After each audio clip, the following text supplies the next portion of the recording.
Jamen noget af det, der bliver gjort, det er for eksempel at undervise i finansiel dannelse. Det gør man blandt andet i foreningen WeGrow, Center for Finansiel Dannelse, hvor man tager ud på gymnasier for ligesom at give de unge en idé om, hvordan man strukturerer en sund privatøkonomi. Og Karin Lund Frank, du er direktør i den her forening. Når I er ude og undervise på gymnasierne, hvad er det så, I møder? Jamen, altså indtil nu, vi underviser på alle ungdomsuddannelser, og indtil nu der har vi undervist mere end 12.000 unge, primært her i Københavnsområdet, men vi er også småt startet op i Nordjylland. Og det vi møder, det er, at eller vi erfarer i hvert fald, at vi skal møde de unge meget forskelligt, afhængig af uddannelse, men også af geografi. Men det, der er fælles for dem alle sammen, når vi kommer ud og underviser dem, det er, at de ved faktisk lige lidt om det her emne.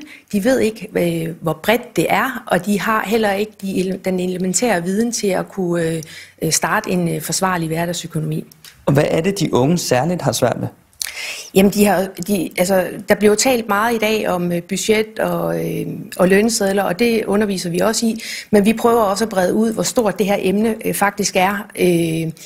Og så er det, de tænker, at det her det er virkelig vigtigt for mig, fordi vi rammer dem jo lige der i afgangsklasserne, hvor de skal til at ud og starte op på det her voksenliv. Så de har svært ved at forstå udgifter, indtægter, og måske også fordi det er blevet let at få penge af sine forældre. Så de har ikke den samme omgang med penge, som man havde tidligere. Og nogle af dem, der mærker det, når I er ude på gymnasierne, det er jo jer to, Sassa Baumbach og Clara Elmqvist Nielsen. Sassa, lad mig starte hos dig. Hvorfor gik du ind som frivillig i den her forening? Jamen, det er fordi, jeg synes jo, at vi er nået rigtig, rigtig langt med for eksempel seksualundervisningen. Altså der har vi fået skabt et trygt rum, så børn og unge kan tale frit om både det der med kærestesorger og hvad de ellers oplever. Og det er blevet helt normalt. Og det er ret trygt og ret dejligt at kunne dele med sine venner og få noget sparring på, at det her er rigtigt eller er det forkert. Men sådan er det faktisk ikke med økonomi. Altså der er enormt meget skam, og der er enormt meget ensomhed. Og det vil sige, når man bevæger sig ind i voksenlivet, så står man faktisk pænt meget alene. Og det kan godt være enormt skræmmende at gøre. Så hvis man fik noget finansiel dannelse, så fik man nogle værktøjer til at faktisk at begynde at snakke med de andre. Fordi der er ikke nogen, der har lyst til at snakke med nogen, hvis de ikke ved noget om det. Så føler man sig dum, så føler man sig skamfuld. Ej, alle de andre er klogere end mig, så jeg siger lige stille. Så det her med at få bredt viden ud, så alle kan tale om det, og vi måske faktisk kan begynde at få et meget afslappet forhold til vores økonomi. Det synes jeg er så vigtigt. Og netop derfor er jeg gået ind i foreningen her. Og Clara Elmqvist Nielsen, hvad er det så for redskaber, I ligesom prøver at give de unge, når I er ude og undervise?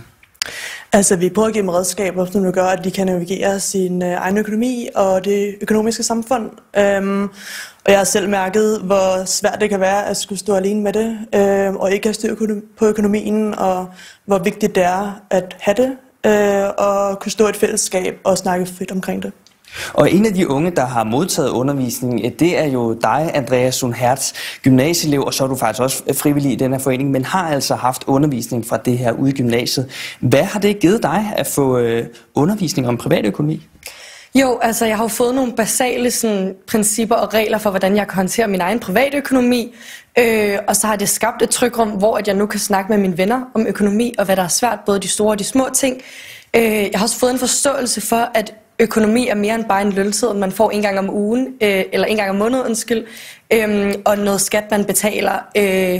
Så på den måde så har jeg også lært, at økonomi er en livslang rejse, som man er ude på, og undervejs også vil støde på en masse udfordringer og svære ting, og så har man så fået skabt et fællesskab med blandt andet ens klassekammerater, hvor man kan snakke om økonomi og det, der er svært.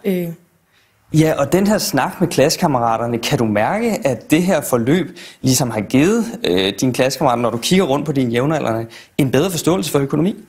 Ja, altså vi er jo begyndt at snakke ret meget om boligmarkedet, også fordi at nu, som Karin nævnte, fanger man unge mennesker og afgangselever lige der, hvor man er på vej ud og godt vil måske ind på boligmarkedet eller flytte hjemmefra. Så på den måde så fanger man unge på et rigtig godt tidspunkt, hvor at vi også selv i forvejen snakker rigtig meget om boligmarkedet og økonomi. Så at få noget sparring med ens venner er altid rigtig positivt, og noget som WeGrow helt sikkert har i gang sat. Karin Lund Frank, det lyder som om, I er fat i en lang ende, at det her ligesom batter noget ude i gymnasieklassen, men hvis du skal sætte ord på her til sidst, hvad der ligesom for alvor skal gøres for at forvente den her udvikling med tvivlsomme unge, der tvivler på, hvordan man skal strukturere privatøkonomien. Hvad skal der så ske? Jamen, der skal jo ske det, at de unge rent faktisk skal have et sted, de kan gå hen og få den her læring i trygge rammer, og den skal også helst være uafhængig og apolitisk, fordi der er mange følelser forbundet med, når vi taler økonomi. Så vi skal have bredt det ud til alle unge i hele Danmark, og som du hørte, vi er jo først i gang, og vi er en frivillig organisation, så vi arbejder jo virkelig hårdt for at få en plads på finansloven, ligesom Sex og Samfund, for at kan udbrede det her. Og vi appellerer jo også, altså vi har fonde, der støtter os lidt, vi appellerer jo til alle fonde til at hjælpe med det her til gavn for alle unge i hele Danmark, så vi kan få skabt sådan en forening og en bevægelse, hvor unge tager ansvar for deres egen økonomi. Så jeg vil også sige, at det er jo et win for alle, fordi skolerne er glade for vores tilgang til undervisningen, og de unge er glade for vores undervisning, og de er glade for foreningslivet også.